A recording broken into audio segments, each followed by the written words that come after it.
and welcome back to Bite-Sized Folklore, where we take old stories whispered through generations and hold them up to the light, just long enough to see what they're really saying. Some tales warn us, some comfort us, and some, like tonight's, remind us that truth has a habit of resurfacing. We're heading to the Scottish coast, to a quiet harbour town and a house that didn't like to be empty. This is the story of Thrummy Cap.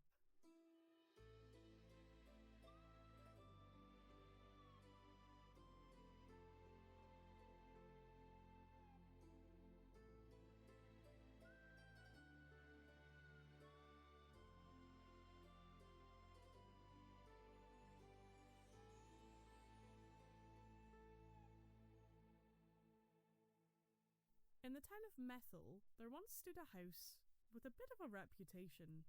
During the day, it looked normal enough, leaning slightly in the wind, smelling faintly of salt and smoke. But when darkness fell, people kept their distance. They talked about footsteps in empty rooms, about doors that opened by themselves, and about a figure, thin, pale, wearing a rough woolen cap with loose, frayed threads.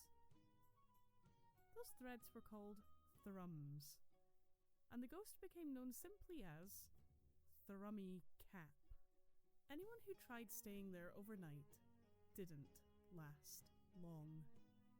One day, a young man arrived in town looking for work. He needed somewhere to sleep. The harbour master pointed at the abandoned house and said, "You can stay there if you don't mind the company." The young man didn't believe in ghosts. That night he lit a fire, settled in, and waited. The house creaked.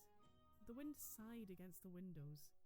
Everything seemed fine. Until it wasn't. Around midnight, the air changed. The fire grew quiet. The shadows seemed to lean in. Then came a sound from upstairs. A single, heavy thud. Then another.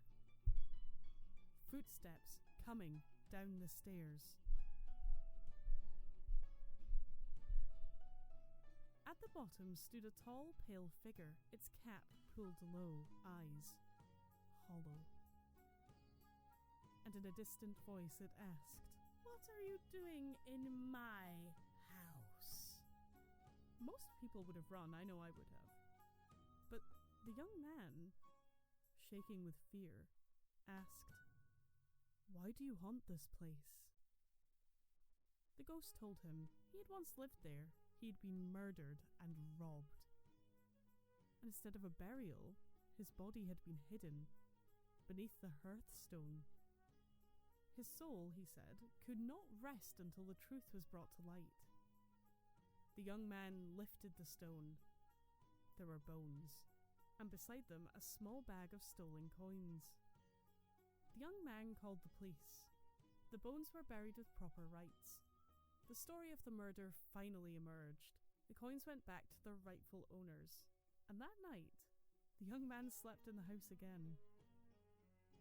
There were no footsteps, no doors moving, just the quiet crackle of the fire, and perhaps the faintest whisper of thanks.